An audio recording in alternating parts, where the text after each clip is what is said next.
What up, everybody? It's your boy Mikey here. Welcome to the return of Out of the Ordinary. And have we got something good for you today? Let's say hi to a couple people here. Andrew Pace, hello. Welcome to the show. So, let's let a few people come in before we get started here.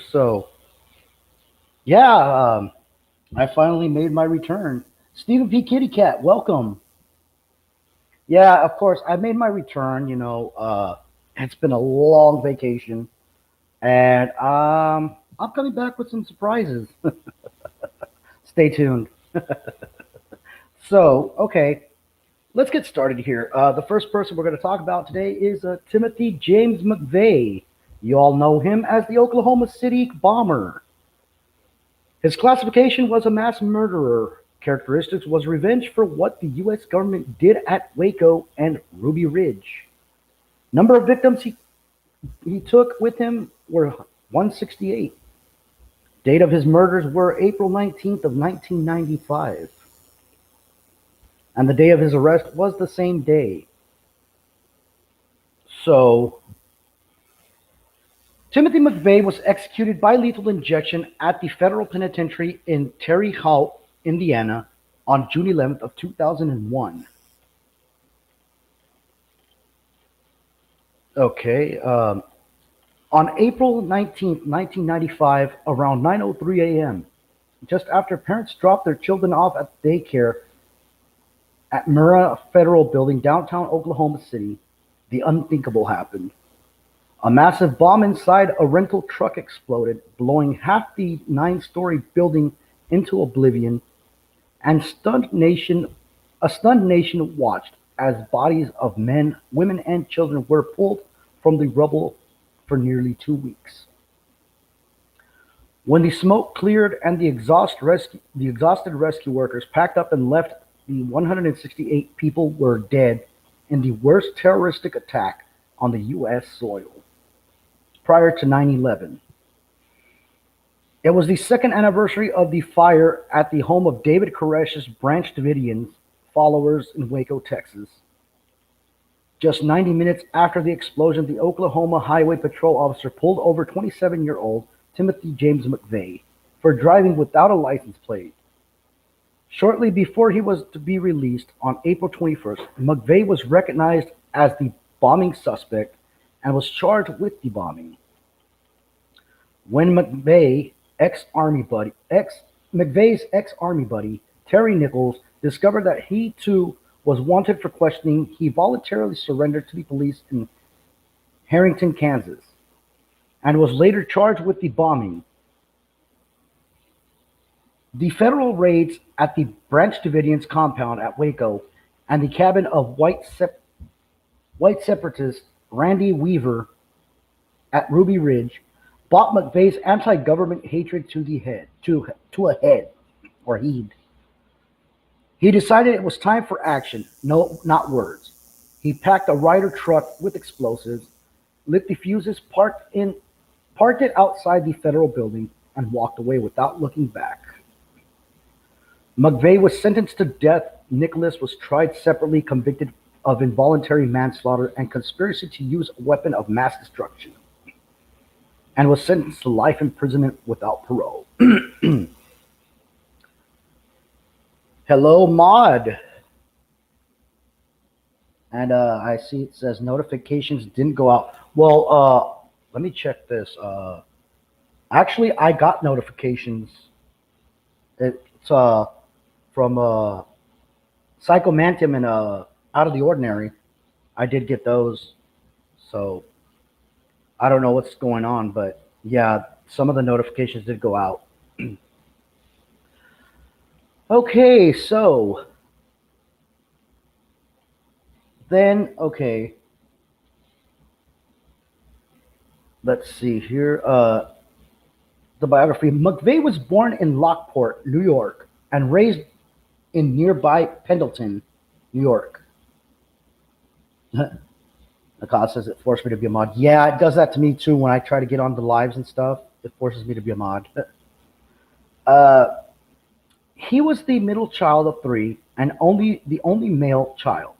His family was Irish Catholic, and he was picked on by bullies at school and took refuge in a fantasy world in which he retaliated against them. He would later come to regard the U.S. government as the ultimate bully. He earned his high school diploma from Starpoint Central High School. Calvin, what's going on, man? So, his parents, Mildred Noreen Mickey Hill and William McVeigh, divorced when he was in his teens. McVeigh was known throughout his life as a loner. His only known affiliations were voter registration with the Republican Party when he lived in New York and a membership in the National Rifle Association, the NRA. In the military, his grandfather introduced him to guns, with which he became fascinated with. McVeigh told people he wanted to be a gun shop owner, and he sometimes took a gun to school to impress the other boys. After graduating high school with honors, he became intensely interested in gun rights and the Second Amendment to the United States Constitution, and devoured right-wing pro-militia magazines such as Soldier of Fortune and Spotlight. He went to work for Burt Armored Car Service. McVeigh was shy and was said to have only had one girlfriend during his high school years. McVeigh would later tell journalists that he always said the wrong thing to women he was trying to impress. So, yeah. After his parents' divorce, McVeigh lived with his father. His sisters moved to Florida with their mother, and he and his father were devout Roman Catholics who often attended daily mass. In record interview with Time magazine, McVeigh professed his belief in a God, although he said he had sort of lost touch with Catholicism.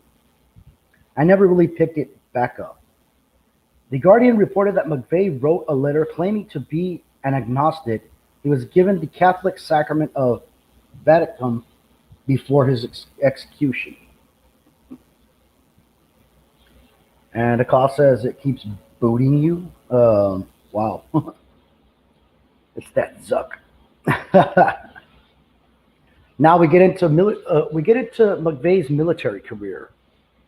In May of 1988, McVeigh enlisted in the U.S. Army. Michael and Herbeck comment on the process of the brutalization he went through as a recruit. During dawn runs and their long, exhausting marches over the Georgia sand, their sound-offs revolve around killing and mutilating the enemy, or violent sex with women. There might be some trigger warnings here. I'll tell you right now. He was a decorated veteran of the United States Army, having served in the Gulf War, where he was awarded the Bronze Star. He had been top scoring gunner with the 25 millimeter cannon of the light armored Bradley fighting vehicles used by the U.S. 1st Infantry Division, to which he was assigned. He served at Fort Riley, Kansas. Before Operation Desert Storm at Fort Riley, McVeigh completed the Primary Leadership Development Course, the PLDC. McVeigh later would say that the Army taught him how to switch off his emotions. Wow, that's rough. McVeigh wanted to join the Green Berets and the Army's elite special forces. After returning from the Gulf War, he entered the program for training to become a Green Beret, but dropped out quickly after sustaining blisters from new boots issued for a 5-mile march. He had disregarded the advice to wait until he had rebuilt stamina lost during the war.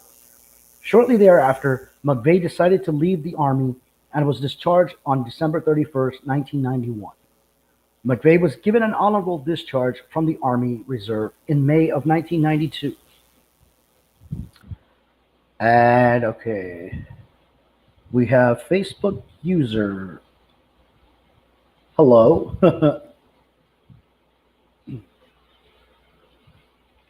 So, post-military activities and lifestyles. After leaving the army in 1992, McVeigh grew increasingly transient.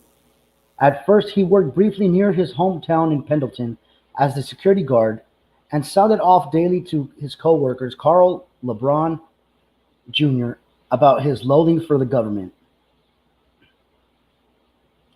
Deciding the Buffalo area was too liberal, he left his job and began driving around America seeking out his old friends from the army.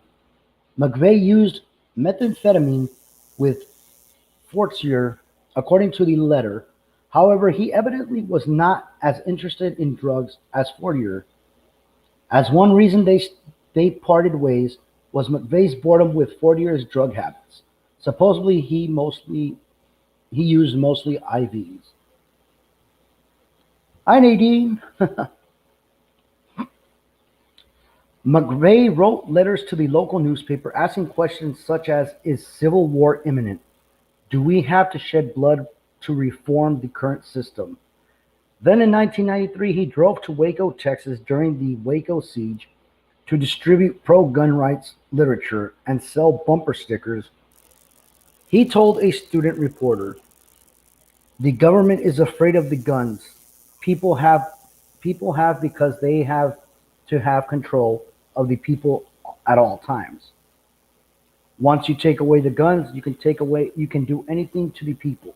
The government is continuously growing bigger and more powerful, and the people need to prepare to defend themselves against the government control.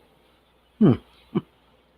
That does kind of sound familiar.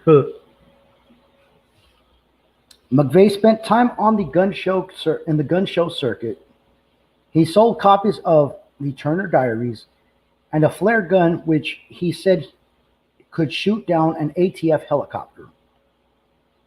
One author said, in the gun show culture, McVeigh found a home, though he remained skeptical of some of the most extreme ideas being bandied around. He liked talking to people about the United Nations, the federal government, and the possible threat to the American liberty. In between watching coverage of the Waco siege on TV, the Nichols brother began teaching McVeigh how to make explosives out of regardless available materials. The destruction of the Waco compound convinced McVeigh that it was time to take action. The government was also imposed new firearm restrictions in '94 that threatened his livelihood. Hello, Lori Dale.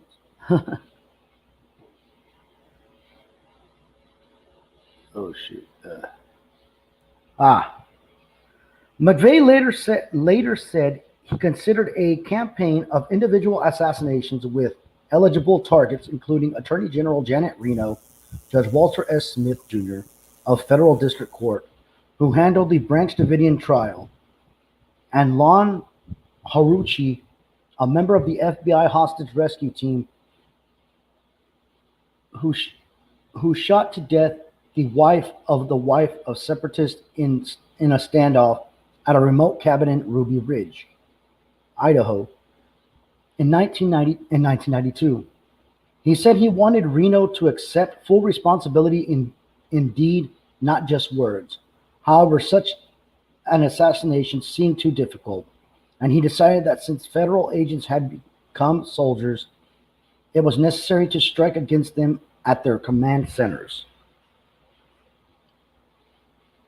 Moreover, according to American Terrorist, ultimately he decided that he would make the loudest statement by bombing the federal building. After the bombing, he would come to have some as its officers and the daycare center opened for the day. Prosecutors said McVeigh ran away from the truck after he ignited a time fuse. Sorry. At 9:02 a.m., a massive explosion destroyed the north half of the building. The explosion killed 168 people and 450 were injured.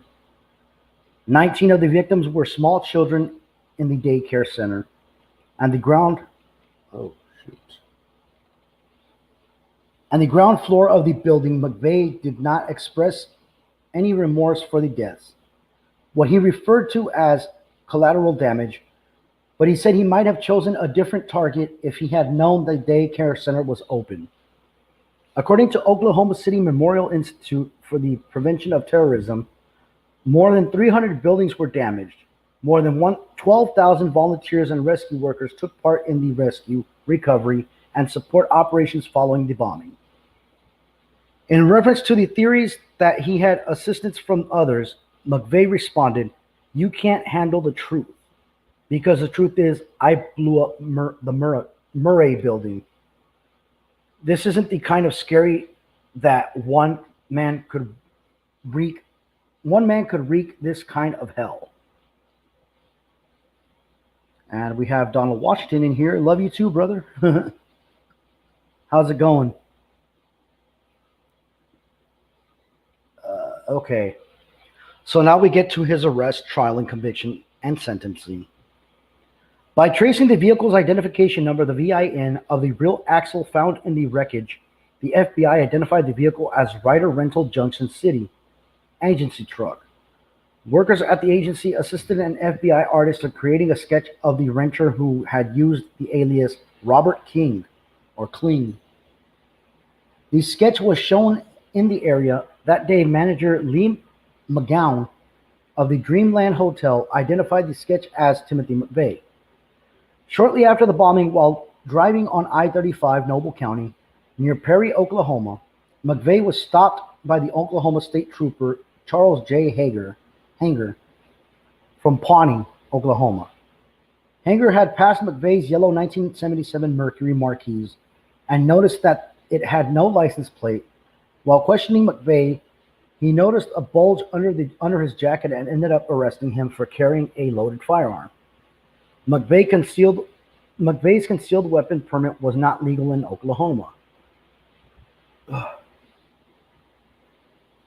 McVeigh was wearing a t-shirt at the time with a picture of Abraham Lincoln and the motto, Sic Semper Tyrannis, the state motto of Virginia, and also the words shouted by John Wilkes Booth after he shot Lincoln.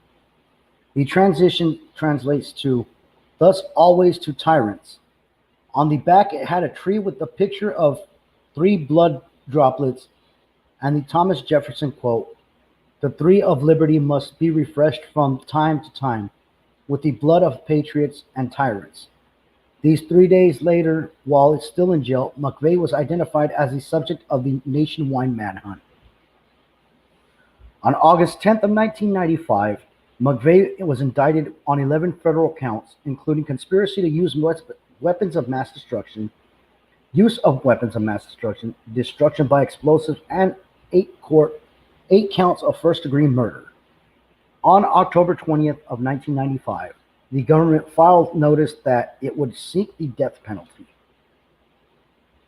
On February 20th, 1996, the court granted the change of venue and ordered that the case be transferred from Oklahoma City to the U.S. District Court in Denver, Colorado. To be presided over by the U.S. District Judge Richard March, McVeigh instructed his lawyers to use the necessity defense, but they ended up not doing so because they would have had to prove that McVeigh was in imminent danger from the government. They argued that his bombing of the Murray building was justifiable response to what McVeigh believed were the crimes of the U.S. government at Waco. The 51-day siege of the Branch Davidian complex resulted in deaths of 76 Branch Davidian members. As part of the defense, McVeigh's lawyers showed the jury the controversial video, Waco, the Big Lie. On June 2nd, 1997, McVeigh was found guilty on all 11 counts of the federal indictment. June 13th, 1997, the jury recommended that McVeigh receive the death penalty. The U.S. Department of Justice brought the federal charges against McVeigh for causing the deaths of the 8 federal officers, leading to possible death penalty for McVeigh. It could not bring charges against McVeigh for the remaining 160 murders in federal court because those details fell under the jurisdiction of the state of Oklahoma. Because McVeigh was convicted and sentenced to death, the state of Oklahoma did not file murder charges against McVeigh for the other 160 deaths.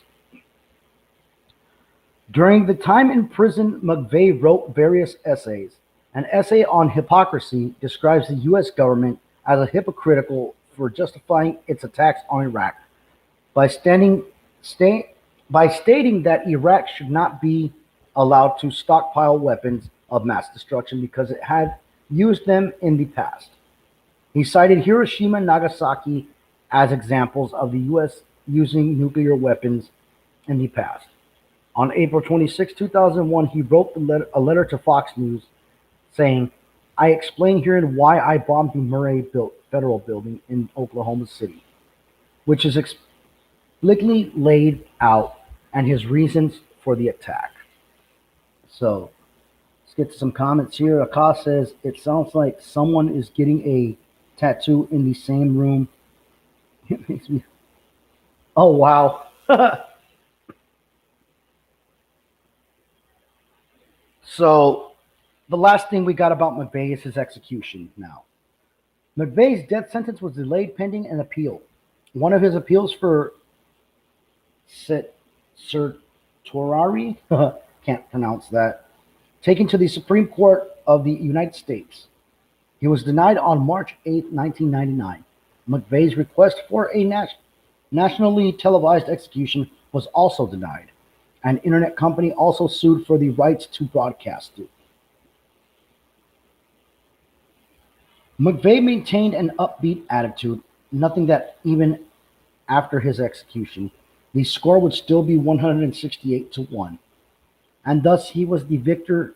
He also said, "I'm sorry to these people who had to lose their lives, but that's the nature of the beast. It's understood going what the human toll will be." He said that if there turned out to be an afterlife, he would improvise, adapt, and overcome, noting that if there's a hell, then I'll be in good company with a lot of fighter pilots who also had to bomb innocents to win the war. He was executed by lethal injection at 7:14 a.m. on June 11, 2001, at the U.S. Federal Penitentiary in Terre Haute, Indiana. He had dropped his remaining appeals, giving no reason for doing so. He was 33 years old. McVeigh stated that his only regret was not completely leveling the federal building. Dang. Who knows? I might have read it wrong too. I'm not sure. But yeah, that's the story of Timothy McVeigh. Now, we go to another bomber. This one is the Unabomber. Theodore Kaczynski, aka the Unabomber. So let's read here. Classification: murderer. Characteristics: domestic terrorist, male bombing spree that spanned nearly 20 years. Number of victims: he only killed for 3. Before we get into this, let's get into a commercial.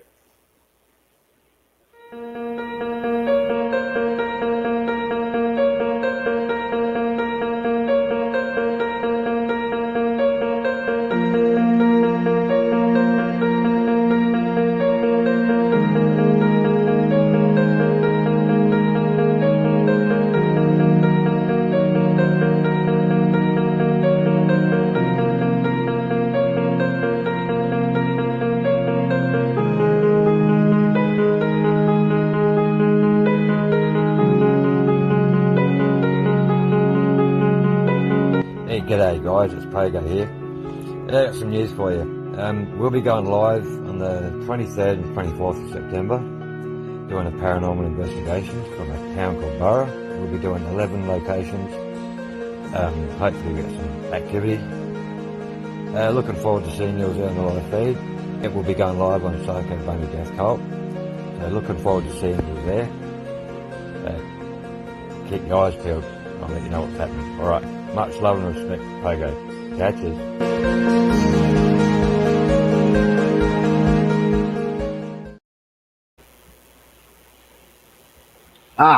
Okay, we're back. All right, so let's get on with the next one. It's Theodore Kaczynski, aka the Unabomber. Theodore Kaczynski decided to start a bombing campaign after watching the wilderness around his home being destroyed by development. From 1978 to 1995, Kaczynski sent 16 bombs to targets including universities and airlines, killing 3 people and injuring 23. Kaczynski sent a letter to the New York Times on April 24, 1995, and promised to desist from terrorism if the Times or the Washington Post published his manifesto in his Industrial Society and its future, also called the Unabomber Manifesto. He argued that his bombings were extreme but necessary to attract attention to the erosion of the human freedom necessitated by modern technologies requiring large-scale organizations. The Unabomber was the target of one of the Federal Bureau of Investigation's FBI most costly investigations before Kaczynski's identity was known. The FBI used the handle Unabomb, University and Airline Bomber, to refer to his case, which resulted in the media calling him Unabomber. Despite the FBI's efforts, he was not caught as a result of this investigation. Instead, his brother recognized Kaczynski's style of writing and beliefs from the manifesto and tipped off the FBI. Kaczynski's lawyers were court appointed, but he eventually dismissed them because they wanted to plead insanity in order to avoid the death penalty. Hey, and we got Pogo in here. What's going on? Good day. So, FBI lawyers wanted him to plead insanity in order for him to avoid the death penalty, and Kaczynski did not believe he was insane. Once it was sure that he would be defending himself on national television, the court entered a plea agreement, under which he pleaded guilty and was sentenced to life in prison with no possibility of parole. Theodore Kaczynski has been designated a domestic terrorist by the FBI.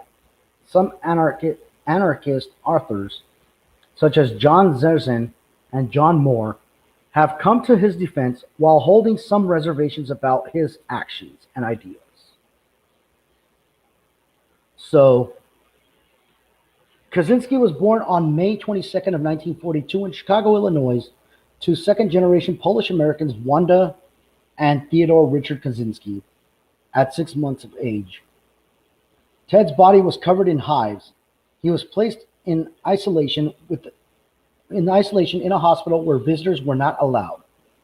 Treatment continued for 8 months. His mother wrote in March of 1943, "Baby home from hospital is healthy, but quite unresponsive after his experience." We're good, Pogo, we're good. How you doing? So yeah, Kaczynski broke out in hives, and he was found he was unresponsive when he came home, and I guess that's where he got, a little bit of brain damage, I guess. Because yeah, somebody that does that, they're not right in the head. Well, that boy ain't right. From grades 1 through 4, Kaczynski attended Sherman Elementary School in Chicago. He attended grades 5 through 8 at Evergreen Park Central School.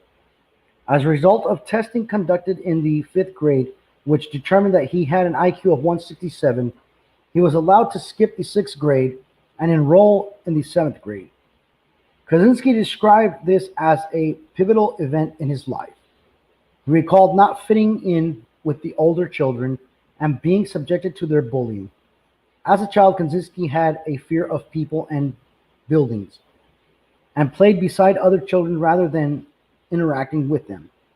His mother was so worried by his poor social development that she considered entering him in a study for autistic children led by Bruno Bettelheim.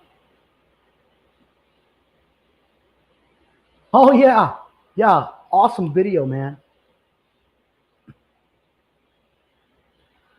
So he attended high school at Evergreen Park Community High School.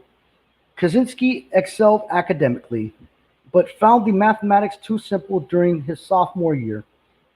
During this period of his life, Kaczynski became obsessed with mathematics, spending prolonged hours locked in his room practicing different equations.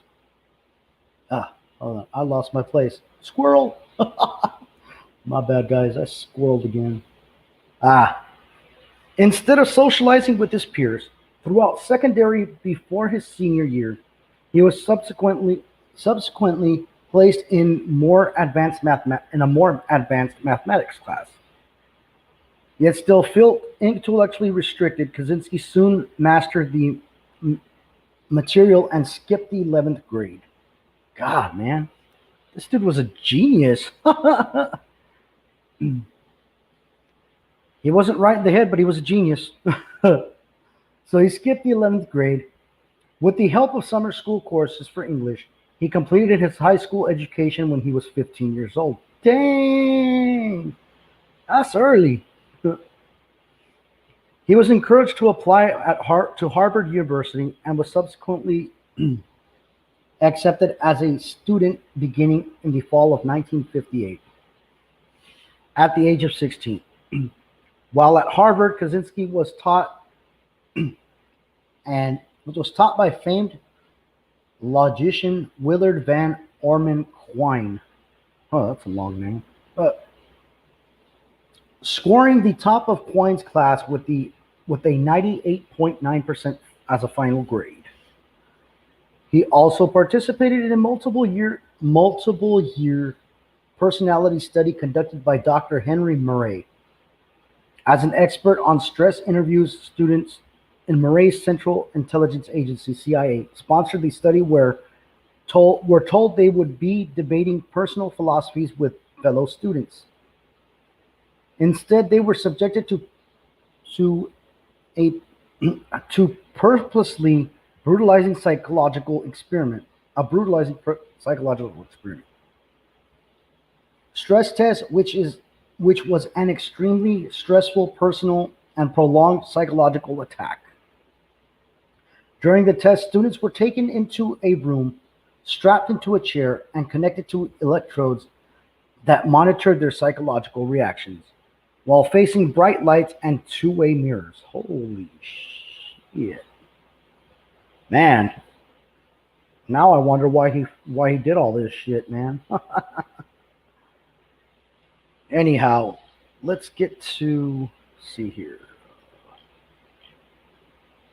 I want to get to something. Okay. Let's get to the bombings here. The initial bombings. Kaczynski's activities came to the attention of the FBI in 1978. With the explosion of his first primitive homemade bomb, over the next 17 years, he mailed or hand-delivered a series of increasingly sophisticated explosive devices that killed 3 people and injured 24 more.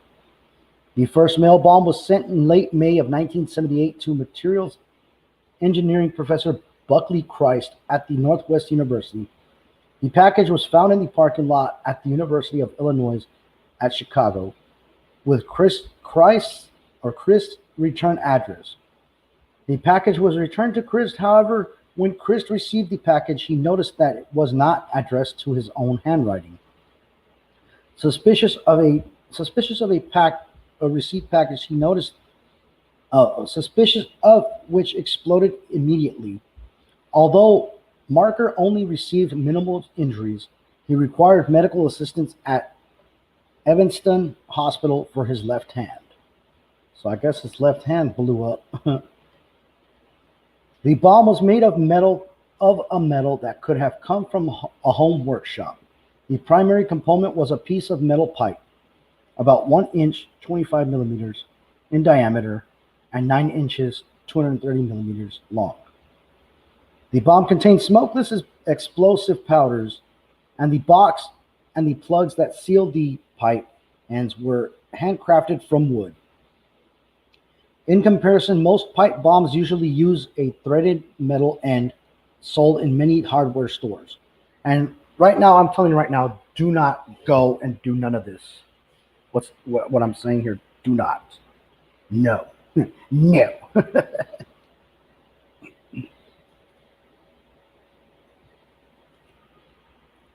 Yeah.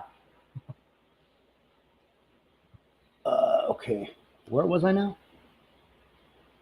Oh, okay.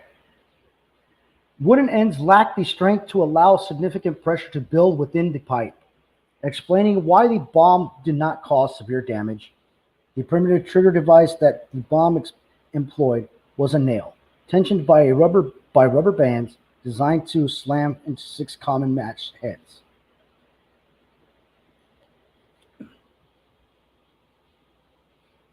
So yeah, the initial 1978 bombing was followed by bombs sent to airline officials, and in 1979, a bomb was placed in the cargo hold of American Airlines Flight 444, a Boeing 727 flying from Chicago to Washington D.C. The bomb began smoking, forcing the pilot to make an emergency landing. Some passengers were treated for smoke inhalation. Only a faulty trimming mechanism prevented the bomb from exploding. Authorities said it had enough firepower to obliterate the plane. Jeez. As bombing an airliner is a federal crime in the United States, the FBI became involved after this incident and derived the code name Unabomb, University and Airline Bomber. U.S. postal inspectors who initially had the case called the suspect the junkyard bomber because of the material used to make the mail bombs. In 1979, an FBI-led task force that included the ATF and U.S. Postal Inspection Service was formed to investigate the case. The task force would grow more than 150 full-time investigators, analysts, and others. The team made every possible forensic examination recovered by components of the explosive and studied the lives of victims in minute details. These efforts provided little use of identifying the suspect, who built the bombs essentially from scrap materials available almost anywhere. The victims, investigators, and the later learned were chosen irregularly from library research. In 1980, Chief Agent John Douglas, working with the agents in the FBI's Behavioral Science Unit, issued a psychological profile of the unidentified bomber, which described the offender as a man with an above average intelligence with connections to academia. This profile was later refined to psychologically based profile was discarded in 1983 in favor of alternative theory developed by FBI analysts. Concentrating on the physical evidence in the recovered bomb fragments, in this rival profile, the bomber suspect was characterized as a blue-collar airplane mechanic. A 1-800 hotline was set up by the Unabomb task force to take any calls related to the Unabomber's investigation. So, yeah. Let's see here. Let's go through here. Okay. Just trying to get some stuff here.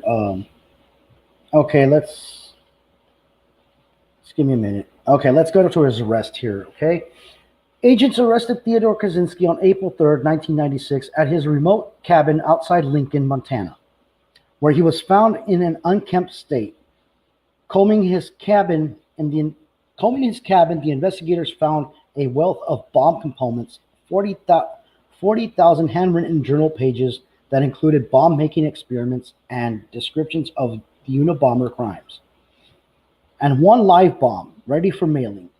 They also found what appeared to be the original typed manuscript of the manifestos. By this point, the Unabomber had been the target of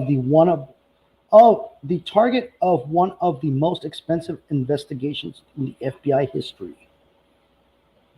And then we got Calvin saying here, when I was a kid, they showed on TV how to make C4 in the oven. Some kid tried to make it in the microwave, and the microwave went through 4 apartments. He said that he did it wrong. Holy shit. Man. Yeah. That was Generation Setup. Oh my God. That's brutal. So, paragraphs 204 to 205 of the FBI search and arrest warrant for Kaczynski stated that many of them academics consulted by the FBI believed that the manifesto had been written by author individual, not Theodore Kaczynski. As stated in the affidavit, only a handful of people believed Theodore Kaczynski was the Unabomber. Before the search warrant revealed that the cornucopia of evidence in Kaczynski's isolated cabin, the search warrant affidavit written by the FBI inspector Terry D. Turchi reflects on this conflict and is striking evidence of the opposition to Turchi and his small charade of FBI agents that included Moss and Puckett, who were convinced that Theodore Kaczynski was the Unabomber from the rest of the Unabomb task force and the FBI general. Number 204 says, your affidavit is aware the other individuals have conducted analysis of the Unabomb manuscript, determined that the manuscript was written by another individual, not Kaczynski, who had also been a suspect of the investigation. 205 says numerous other opinions from experts have been provided as to the identity of the Unabomb subject. None of those opinions named Theodore Kaczynski as a possible author. David Kaczynski had once admired and emulated his elder brother, but has later decided to leave the survivalist lifestyle behind. He had received assurance from the FBI that he would remain anonymous and that his brother would not learn who had turned him in. But his identity was leaked to CBS News in early April 1996. CBS anchorman Dan Rather called FBI Director Louis Feach,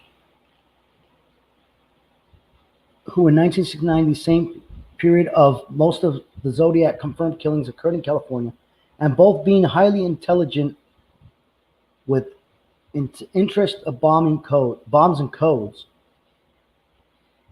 Okay, this isn't giving me much. It just skipped to another. All right, and then it says in 1996, a docudrama titled, in 1996, docudrama was produced titled Unabomber, The True Story, featuring actors Dean Stockwell as Ben Jeffries, Robert Hayes as David Kaczynski, and Tobin Bell as Theodore Kaczynski.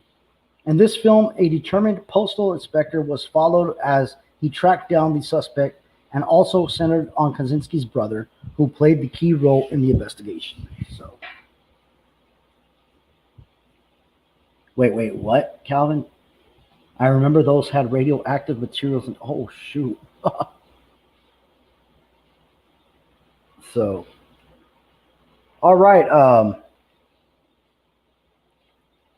Let's get to another. Well, let's get to another commercial, and we'll get on to the other subject. So.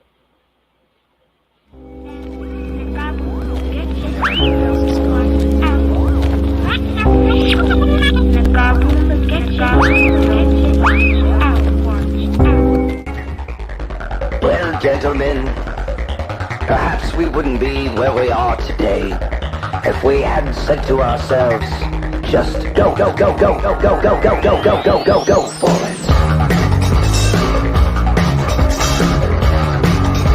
Final score for this film, we're gonna give it 3 paws out of 4.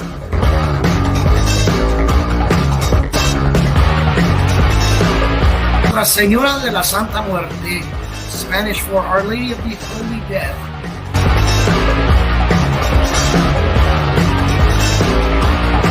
Out now! Ooh, sex and violence! Hi everybody, I'm Akaw, And I'm Priest Texas Diamond. and we are Roots Bleed Red on Psycho Bunny Death Cult. Aha!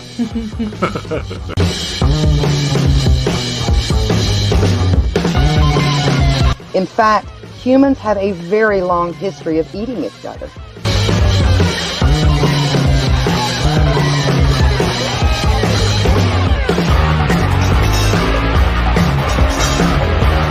So lock your doors, turn out your lights, and join us for Gula Radio.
Hello, all you beautiful people out there. It's your boy Slippy. And when I'm not guzzling down gallons and gallons of amazing ice cream, yes, oh, I love ice cream. Oh, hang on. I'm watching PBDC TV. Now, back to the show, all you beautiful people. And remember, stay nasty. All right. That's our boy Slippy. All right, so here we go with the Hotel of Horrors, the Cecil Hotel. I call it the Hotel of Horrors. Why? Because of what has happened and what say that happens in there. So, the Cecil Hotel is an affordable housing complex in downtown Los Angeles. It opened on December 20th of 1924 as a budget hotel. In 2011, the hotel was renamed the Stay on Main. The 14th floor hotel has 700 guest rooms, and the hotel has a checkered history, with many suicides, deaths occurring there. Renovations started in 2017 were halted by the COVID-19 pandemic, and resulting in the hotel's temporary closure. On December 13th, 2021, the Cecil Hotel was reinaugurated as an affordable housing complex. So, the Cecil was built in 1924 by three hotelers, William Banks Hanner and Charles L. Dix, and Robert H. Shops. I guess that's how you say it, Shops. As a destination for business travelers and tourists, designed by Loy Lester Smith in the Bro Art style, and constructed by W.W. Patton, the hotel cost $1.5 million to complete and boasted an opulent marble lobby with stained glass windows. potted palms, and an alabaster statuary. The three hoteliers invested about $2.5 million in the enterprise with the knowledge that several similar hotels had been established elsewhere downtown, but within 5 years of its opening. The United States sank into the Great Depression, although the hotel flourished as a fashionable destination throughout their 1940s. The decades beyond saw the hotel decline, as the nearby area known Skid Row became increasingly populated with transients. As many as 10,000 homeless people lived within the 4-mile radius. In 2008, the portion of the hotel refurbished after new owners took over from there. In 2011, part of the Cecil Hotel was rebranded as the Stay at Main, with separate reception areas during the day, but with shared facilities, and its official website remained the Cecil Hotel. So it's the CecilHotel.com. Oh, I gotta go look that up. In 2014, the hotel was sold to New York City hotelier Richard Bourne for $30 million. What am I talking about? $30 million. After which another New York-based firm, Simon Barron Development, acquired a 99-year ground lease on the property. In 2016, Matt Barron, president of Simon Barron, said he was committed to the hotel's grand lobby, but his company planned to completely redevelop the interior and fix the hodgepodge work that had been done in the more recent years. The hotel closed in 2017 for renovation, but the work was suspended indefinitely when COVID-19 pandemic hit. So they've been working on it since 2000. Excuse me. Oh my God, where am I getting that? Hey, it's Slippy. What's going on? Glad you can make it. We're talking about the Cecil Hotel. So in February of 2017, the Los Angeles City Council voted to deem the Cecil a historic culture monument because it's representative of its early 20th century American hotel and because of the historic significance of the architect's body of work. On December 13th of 2021, the Cecil Hotel reopened as an affordable housing complex operated by the Skid Row Housing Trust. The facility will provide affordable living accommodations for 600 low-income residents. So let's get to its reputation here. The first documented suicide at the Cecil Hotel occurred on the evening of January 22nd, 1927, when Percy Ormond Cook, 52, shot himself in the head while inside his hotel room after failing to reconcile with his wife and child. The Los Angeles Times reported that he was rushed to the receiving hospital with slim chance of survival. Death records reveal that he died that same evening. The next reported death occurred in 1931 when guest W.K. Norton died in his room after taking poison capsules. Throughout the 1940s and 50s, more suicides at the Cecil occurred. In 2008, 2 longtime residents referred to the Cecil as the Suicide and became a popular nickname in social media years later. Room Spook, a website that tracks hotel deaths, lists at least 13 suicides. Oh, excuse me, guys. 13 suicides. Damn, now I forgot. Okay. That happened in the hotel. Sorry. In addition to the suicide, Cecil's history includes other violent and disgusting happenings. It also became a notorious rendezvous spot for couples, drug activity, and common ground for prostitutes. Huh. Oh. So in 2015, while researching Cecil hotels for an article for KCET, researcher Hadley Mears claimed that in 1947, Elizabeth Short, dubbed the Black Dahlia in the media, was rumored to have been seen drinking at the Cecil bar in the days before her notorious and unsolved murder. However, this claim appears to be nothing more than a retelling of a long-forgotten falsehood that first appeared in a 1995 column written by Los Angeles Times columnist Steve Harvey.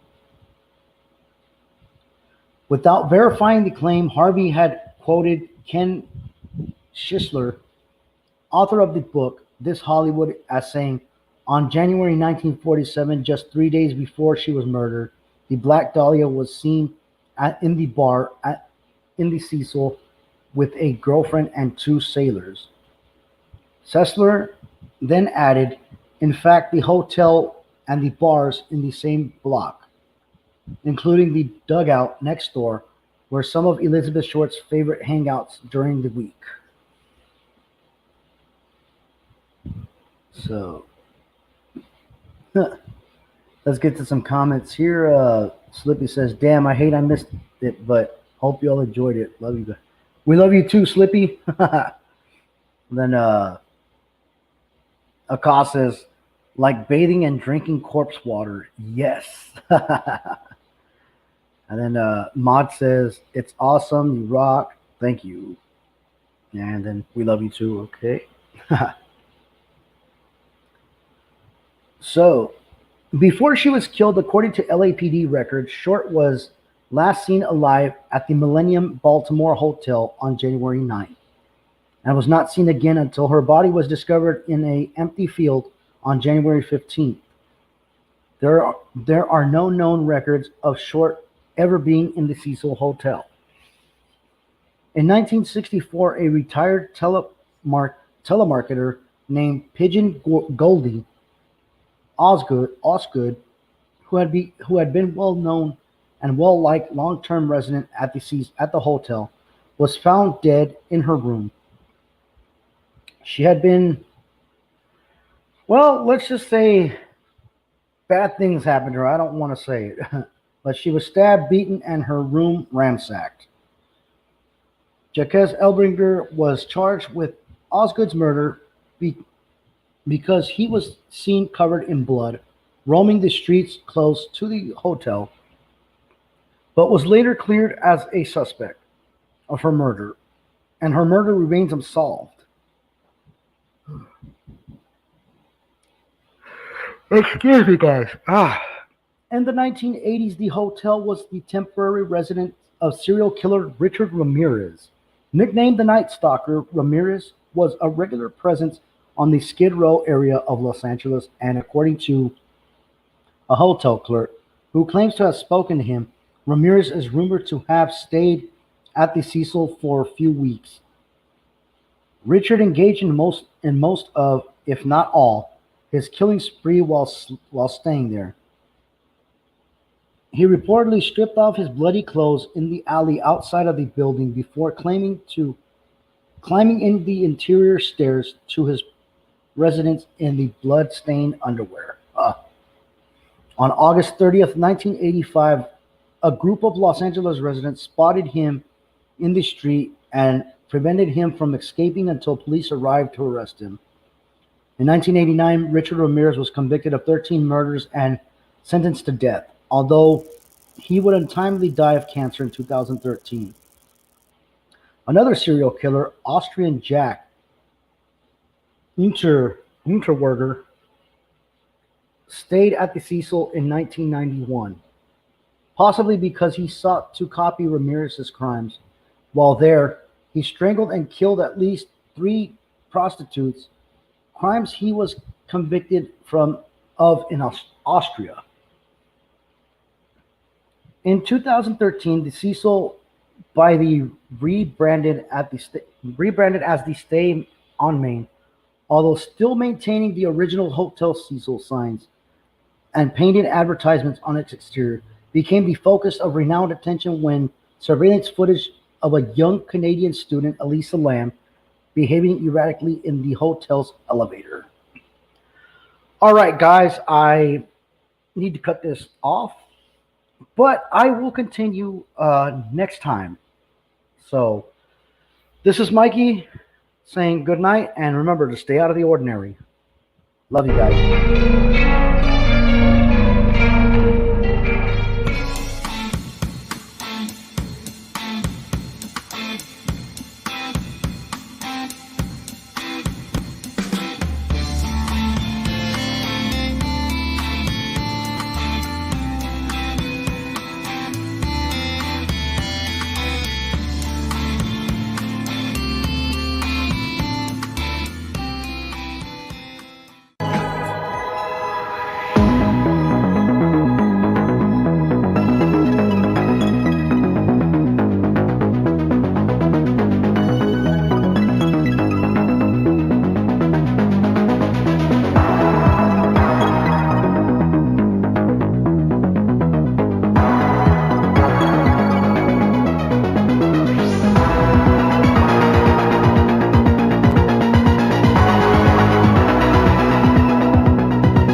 This is Professor Edgar Fluffosaurus from Spooky Tales with Steve the Cat, and when I'm not hosting Monster Chat or knocking down small Japanese cities, I'm watching PBDC TV. Now back to the show.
This is Mr. Applewhite speaking.